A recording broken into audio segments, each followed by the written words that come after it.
Hello, YouTube. It's Carrie here, otherwise known as Fresh Orangina, and it is VLOGANUKKAH Episode 3. For Episode 3, I am bringing you my 3 top slider food and stuck foods. So it's probably beneficial of me to first mention what exactly does this mean. If you're new to the world of post-op bariatrics, welcome, number one. Number two, this is something that you really need to get to know. The difference is very important. So slider foods are those foods that have a much higher moisture content that are easier to eat.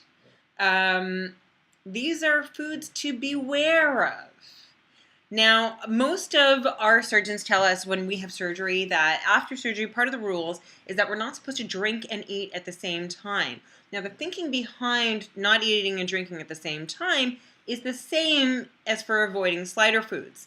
So it's when you bump up the moisture combined with your food, it won't stay in your pouch long enough. It'll have a tendency to go through that stoma at the bottom and go into your intestines. Especially if you're eating a lot, like that moisture, that water kind of helps things slide through the hole. Stuck foods are the opposite. They tend to be like dry food.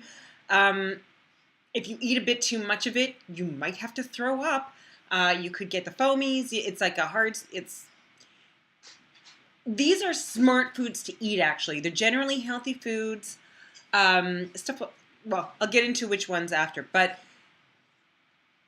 they're important foods to have in your diet, but at the same time, if you are out in public, if you are somewhere and you haven't tried these foods and they're new to what you're eating, please beware that those foods, the stuck foods, could cause problems if you're out in public, or even if you're at home, if you eat a bit too much of it and it feels like it's just, things aren't good. If your bite too many when it comes to stuck foods is going to be problematic, and that's your beware. It's the opposite when it comes to slider foods. Now, I think what typically a lot of people think of as slider foods is stuff like crackers. The stuff I want to talk about, my 3 top slider foods, is stuff that we generally think of as really healthy, and it's stuff that I eat actually very often. This is the thing. If you get used to eating these types of foods and lots of them and large volumes of them, it can change the way that you eat other foods, and this can be problematic.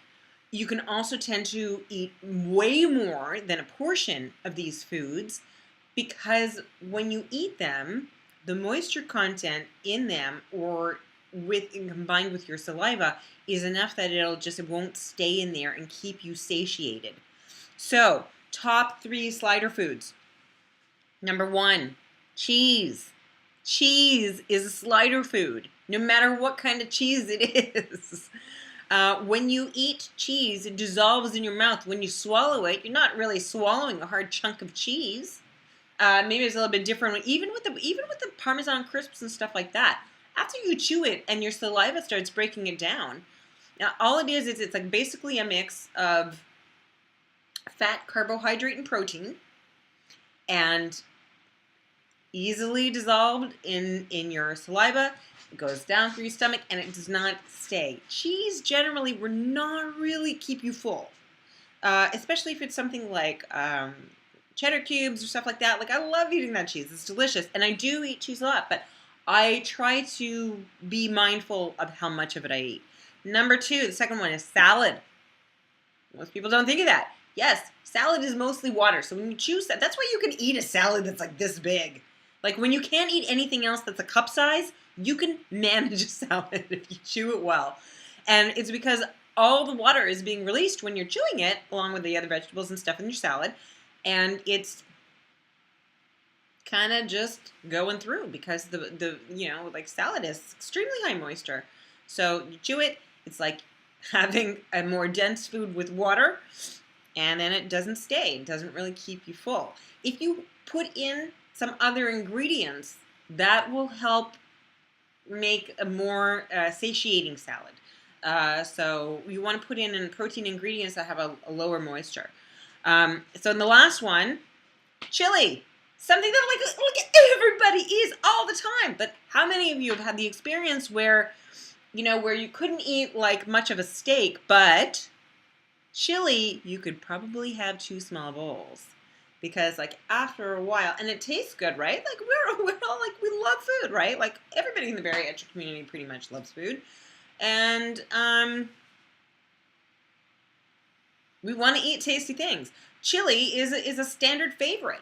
And it is healthy, and you can make it without, you know, the beans if you want, super low carb and stuff like that. You can put like mirepoix vegetables in it instead, and just use like ground beef and like put all kinds of. But realize it's a slider food. Whenever I make a big batch of chili, I always freeze them in portion sizes. Always. So if I take chili out for a meal, I'm taking out 1 portion size and defrosting it at a time.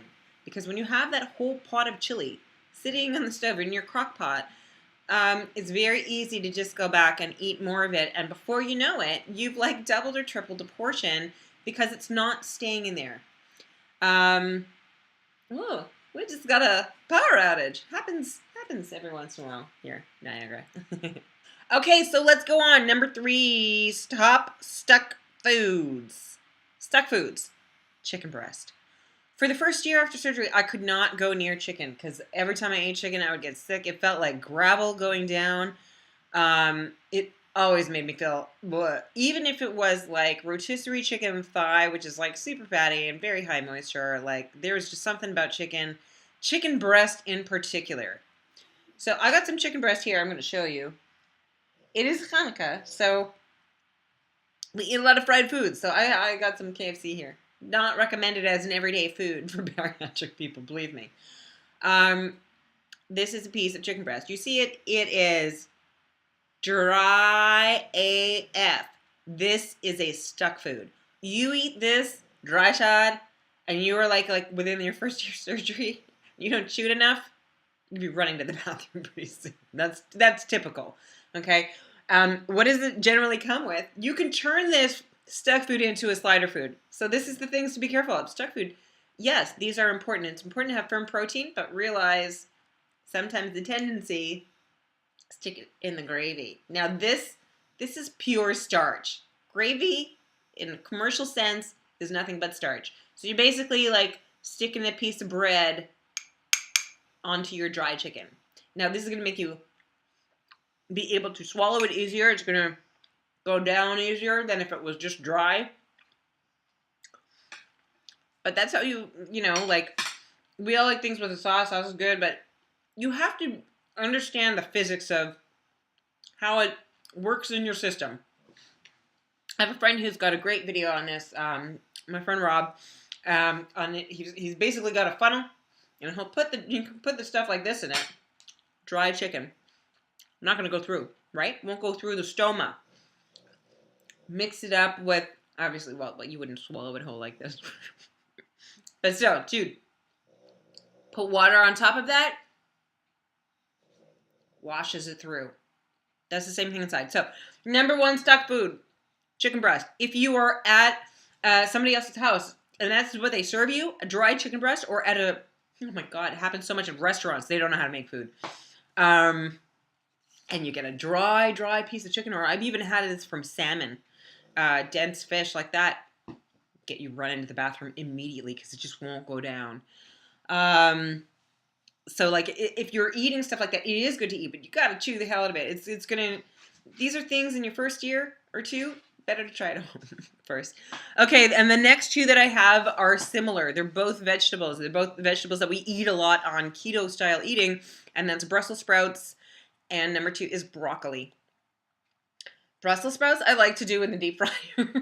It's funny. I roast them in the oven with garlic, or I can throw them in deep fryer. That's also really yummy. And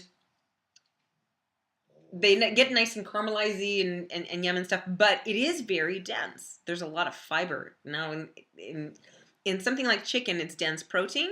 In something like Brussels sprouts or broccoli, there's dense fiber. And that's like cellulose vegetable fiber, right? You got to be careful with them. They are excellent foods to have in the house. When you learn how much you can have of them in your portion, that's really sort of the trick to these stuck foods. Stuck foods are important in the diet. Firm protein, good veggies that are full of fiber, really great and important in the diet. Portion size is important. The way that we eat, the meter that we like, the pace that we eat it at, slow, you know. When you get your soft stop, you stop. That's the trick with those stuck foods. Anyhow, I hope you've enjoyed this video. I hope it was beneficial and useful for you. Good information. Enjoy more VLOGANUKKAH tomorrow. Bye, everybody. Mwah.